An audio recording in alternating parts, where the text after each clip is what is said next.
ஓராண்டு என்பது ஒரு தலைவரை பற்றி பேசுவதற்கு எவ்வளவு இருக்கும்? ஒருத்தர் நூற்றாண்டு என்பது ஒரு கூட்டம் நடத்தி முடிச்ச தலைவர்கள் நம்ம பார்த்துருக்கோம் இதே தமிழ்நாட்டில்.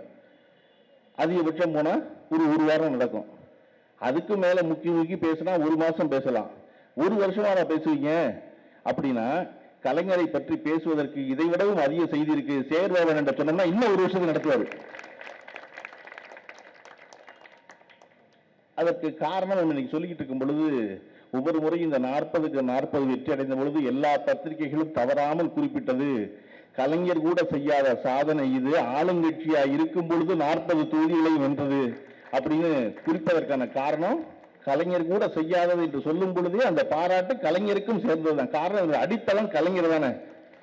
இது என்னவா இன்னைக்கு நம்முடைய முதல்வர் அவர்கள் செயல்படுவதை பார்க்கும் பொழுது அது யார் பக்கத்துல இருந்து படிச்சது அப்படின்னா கலைஞர் பக்கத்துல இருந்து படிச்சது. நம்முடைய முதல்வர் அவர்களை பற்றி நீங்க யோசிச்சு பார்த்தீங்கன்னா இந்த கடந்த 10 ஆண்டு காலத்தில் என்னவெல்லாம் சொன்னார்களோ சொன்னதையெல்லாம் நொறுக்கி அப்படி அல்ல அப்படின்னா நாங்கள் கட்டமெல்லாம் செக் பண்ணிட்டோம், அவர் முதல்வர் அவருக்கு வாய்ப்பே இல்லைன்னு சொன்ன மத்தியில் ஆரம்பிச்சு இன்னைக்கு 40க்கு 40 நிற்கும் பொழுது அது எப்படி 40க்கு 40 ஜெயிப்பீங்க அப்படின்னு சொன்ன பொழுது 40க்கு 40 வென்றவர்கள்ல அதுதான் அவருடைய மிக சிறந்த ஆளுமைன்னு நான் நினைக்கிறேன். நம்முடைய தளபதி ஸ்டாலினுடைய ஆளுமை நம்ம அதிலும் குறிப்பாக பாரதிய ஜனதா கட்சியும் அண்ணா திராவிட முன்னேற்ற கழகமும் தொடர்ச்சியாக தேர்தல் பரப்புரையில் ஈடுபடும் போது நம்முடைய கழகத்து பேச்சாளர்கள், தலைவர்கள், அமைச்சர்கள் எல்லோரும் எல்லா கூட்டங்களையும் சொன்னது நாங்க வெல்றோம், 2வது இடம் எது 3வது இடம் எதுதான் போட்டி, அதனால முதலிடம் போட்டி இல்லைன்னு சொன்னது போலவே முடிவுகள் வெளியானது. முடிவுகள் வெளியான நாள்ல இருந்து இந்த ஒரு வாரமா என்ன பேச்சு நடக்குதுன்னா நான் தான் 2வது, நான் தான் 3வது, நான் 8வது பாஸ், நீ 10வது ஃபெயிலுங்கிற சண்டை தான் நடந்துகிட்டு இருக்கே ஒழிய பக்கத்துல ஒரு டாக்டரேட் ஒரு ஆள் இருக்காரு அதை பேசவே மாட்டேங்கிறீங்கன்னு சொல்ல வேண்டிய கட்டாயத்தில் இருக்க நம்ம.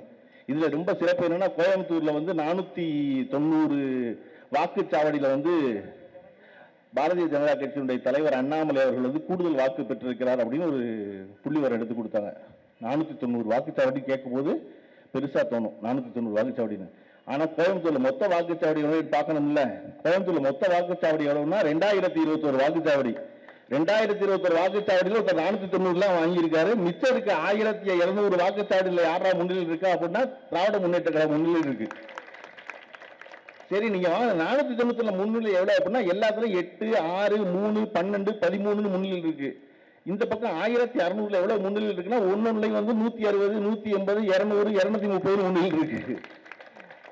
அப்ப அவரவருக்கு தேவையான சௌகரியங்களை எண்ணிக்கொண்டிருக்கும் பொழுது திமுக ஐடிவிங் ஒரு லிஸ்ட் எடுத்து போட்டுச்சு. என்ன அப்படின்னா இந்த சட்டமன்ற தொகுதி வாரியாக இந்த தேர்தலை அணுகினால் இன்னைக்கு திராவிட முன்னேற்ற கழகத்தினுடைய கூட்டணி வெல்ல போற தொகுதி என்பது 221 தொகுதி, 234 தொகுதியில் 221 என்ற கணக்கு எது அப்படின்னா உங்களுக்கு ஞாபகப்படுத்துறேன். அதுவும் கலைஞர் செய்ததுதான். 1996 கலைஞரும் தமிழ்நாடு காங்கிரஸோடு கூட்டணி வைத்து வென்ற தொகுதிகள் தமிழ்நாட்டில் அந்த கூட்டணி வென்ற தொகுதி 221 தொகுதி. அப்ப இன்றைக்கு நம்முடைய தலைவர் ஸ்டாலின் அவர்களுடைய வளர்ச்சி திட்டங்களின் காரணமாக பெண்களின் ஏகோபித்த பாராட்டை பெற்றதனால் அவர்களுக்கான தொடர்ந்து அவர்களுடைய முன்னேற்றத்தை பற்றி ஒரு முதல்வரும் தலைவருமாக சிந்தித்ததனால் இப்படி ஒரு பெருவாரியான வாக்கு வாங்கி இவ்வளவு பெரிய வெற்றியை பெற்று அதை நம்முடைய தலைவர் முதல் நாளில் சொன்னதை போல இதை கலைஞரின் 100ஆண்டு விழாவினுடைய வெற்றி செய்தியாக நாங்கள் அறிவிப்போம்னு தேர்தல் அறிவிப்பு சென்னைக்கு சொன்னார். இன்னைக்கு நம்ம அண்ணன் சேகர் பாபு போல தொடர்ச்சியாக அனைத்து கழக உடனர்களும் தமிழகம் எங்கும் இந்த 100ஆண்டு விழா கொண்டாட்டங்களின் கூட்டங்களை நடத்தி கொண்டிருக்கிறார்கள். அதுல நான் முதல்ல சொன்ன மாதிரி ஒரு தலைவரை பற்றி பேசுவதற்கு ஒரு வருஷம் முழுக்க என்ன செய்தி இருக்க முடியும் அப்படின்னா நான் எப்பொழுதும் நான் பிறப்பால ஒரு கிறிஸ்தவன் இல்லை.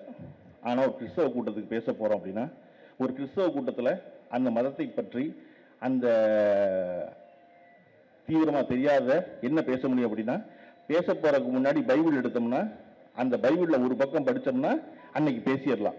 அப்படி எத்தனை கூட்டத்துக்கு போனாலும் பைபிள் எடுத்து படிச்சோம்னா அந்த கூட்டத்தில் பேசலாம். கிறிஸ்தவ கூட்டத்தில் மாதிரி கலைஞரை பற்றி பேச போவதற்கு எந்த கூட்டமாக இருந்தாலும் நீங்க அவர் எழுதி வச்சிருக்கிறதுல நெஞ்சுக்கு நீதியை மட்டும் எடுத்தீங்கன்னா இன்னும் 2 வருஷத்துக்கு பேசிக்கிட்டே இருக்கலாம். நான் அப்படி நினைச்சுதான் இன்னைக்கு நெஞ்சுக்கு நீதி எடுத்து பார்த்த பொழுது கலைஞர் தன்னுடைய திருக்குறள் உரை எழுதிய வெளியீட்டு விழாவில் வந்து கலைஞர் வந்து இன்னைக்கு காலம் உள்ளவரை கலைஞர்னு சொல்றோம் இல்லையா, அன்னைக்கு என்ன சொன்னாங்கிறத நினைச்சு பார்க்குறேன். இதை கிட்டத்தட்ட ஒரு 30 ஆண்டுகளுக்கு முன்னாடி பேசப்பட்டது. கலைஞருடைய திருக்குறள் உரைக்கு வந்து யார் வெளியிடுறா அப்படின்னா ஆசா ஞானசம்பந்தன் ஒருத்தர் வெளியிடுறாரு. ஆசா ஞானசம்பந்தன் யாருன்னா கம்பராமாயணத்துக்கு உரை எழுதினவர். அவர் அந்த கூட்டத்தில் பேசும்போது சொல்றாரு, அவர் வெளியிடுறாரு, அவர் சொல்றாரு, நானும் கலைஞரும் வேறு வேறு கொள்கை கொண்டவர்கள், நானும் கலைஞரும் ஒரே பாதையில் பயணித்ததில்லை, ஆனாலும் நான் இந்த கூட்டத்திற்கு வந்திருக்கிறேன். கலைஞருடைய வாழ்க்கையில் ரொம்ப சிறந்த சிறப்பு என்ன அப்படின்னா, தனக்கு எதிராக போன எவரையும் அவர் ஒரு நாளும் வன்மத்தோட எதிரியாகவோ பார்த்ததே இல்லை என்பதுதான் அவருடைய மிகச்சிறந்த சிறப்பு. அதனால என்ன, அவர்களுக்கு ஒரு கருத்து இருக்கு, இருந்துட்டு போகுது அப்படின்னு விடுறதுக்கு இல்லையா. அப்படி தனக்கு ஒட்டி இல்லாத தன் கருத்தை பேச மாட்டார் என்று தெரிந்தும் அவருடைய தமிழுக்காக ஆசா ஞானசம்பந்தனை கூட்டிக் கொண்டு வருகிறார், அழைக்கிறார். ஆசா ஞானசம்பந்தன் அந்த வெளியீட்டு விழாவில் சொல்றாரு, அந்த மாதிரி நாங்கள் 2 பேரும் வேற வேறு கருத்து கொண்டவங்க, ஆனா ஆலிவர் கோல்ட்ஸ்மித்னு ஒரு ஆங்கில கவிஞன் இருந்தான். அவன் வந்து நாடக ஆசிரியன், அவன் கட்டுரையாளன், இப்படி எல்லா வகையிலும் எழுதக்கூடிய ஆள். அவனை பத்தி அன்றைக்கு வாழ்ந்து கொண்டிருந்த ஜான்சன் அப்படிங்கிற ஒரு விமர்சகர் சொல்றாரு, இந்த ஆலிவர் கோல்ட்ஸ்மித் தொடாத துறைகளே இல்லை, இந்த ஆலிவர் கோல்ட்ஸ்மித் தொடாத துறைகளே இல்லை, தொட்ட துறைகளை எல்லாம் பொன்னாக்காமல் விட்டதில்லை அப்படின்னு சொல்லியிருக்காங்க. அது தமிழ்நாட்டில் இந்தியாவில் ஒருவருக்கு பொருந்தும்னா இவர் தொடாத துறைகளே இல்லை என்பது கலைஞருக்கு பொருந்தும், தொட்ட துறைகளை எல்லாம் பொன்னாக்காமல் விட்டதில்லை என்பதும் கலைஞருக்குத்தான் பொருந்தும் ஆசா ஞானசம்பந்தன் சொல்றாரு. அதை வெளியிட்டுள்ளார். சொல்லிட்டு சொல்றாரு, இதை வந்து நான் சொல்றேன்னு நினைச்சுக்காதீங்க, நான் வந்து கம்பன் அடிப்பொடி கணேசன் பழகினவன். கணேசன் கிட்ட வந்து ராஜாஜி சொல்றாரு, இளைஞராக இருக்கணும், 30 வருஷத்துக்கு முன்னாடி இளைஞராக இருக்காது, 1996க்கு 35 வருஷத்துக்கு முன்னாடி சொல்றாரு. கணேசன் வந்து ராஜாஜி சொல்றாரு, கலைஞரை காமிச்சு, இந்த புல்லாண்டனை பார்த்துக்குங்க, தமிழ்நாட்டோட எதிர்காலம் இந்த புல்லாண்டங்கையில தான் இருக்கு அப்படின்னு ராஜாஜி குறிப்பிட்டது கலைஞரை அந்த கூட்டத்தில் வச்சு அவரோடு பழகி, ராஜாஜி பழகி ஞானசம்பந்தன் சொல்றாரு. சொல்லிட்டு சொல்றாரு, இவ்வளவு சிறப்பு வாய்ந்த இப்படி ஒரு உரை எழுதுவதற்கு கலைஞருக்கு காலம் வாய்த்திருக்கிறது, நான் எதிர்கருத்து கொண்டவன் தான், ஆனா அவர் தமிழ்ல மயங்கின. இந்த புத்தகத்துல சொல்றாரு கலைஞர், இமயமலைக்கு பொன்னாடை போர்த்துவதை போன்ற முயற்சிக்கிறாரு, நானும் அப்படிதான் நினைக்கிறேன், அவர் இமயமலை, அவருக்கு பொன்னாடை போர்த்துகிற முயற்சி தான் என்னுடைய பேச்சு அப்படிங்கிறார். இப்படி திருக்குறள் தொடங்கி எல்லா இடத்திலும் தொட்டதை எல்லாம் பொன்னாக்குற விஷயம் இருக்கு இல்லையா, அதான் நம்ம பொண்ணு என்ன சொன்னாரு. அண்ணாவின் திருவள்ளுவர் உட்கார்ந்து இருக்கும் திருவள்ளுவர், கலைஞரின் திருவள்ளுவர் நிற்கும் திருவள்ளுவர். கலைஞருக்கு தெரிஞ்சிருக்கு என்னன்னா, நம்ம செலவச்சு பல வருஷம் கழிச்சு எய்தாப்புல இருக்க விவேகானந்தர் மண்டபத்துக்கு தியானம் பண்ண ஒருத்தர் வருவாரு, வந்தா எடுத்த போட்டோவில் பூரா பின்னாடி வள்ளுவர் தான் தெரியணுங்கிறக்காக தான் நிக்கிற வள்ளுவர். வள்ளுவர் உட்கார்ந்து இருந்தாலும் தெரியாரா? நீங்க நினைச்சு பாருங்க, இன்னைக்கு எல்லாம் சிரிச்சுக்கிட்டே இருக்கோம், மாறி நடந்திருக்கலாம் தானே.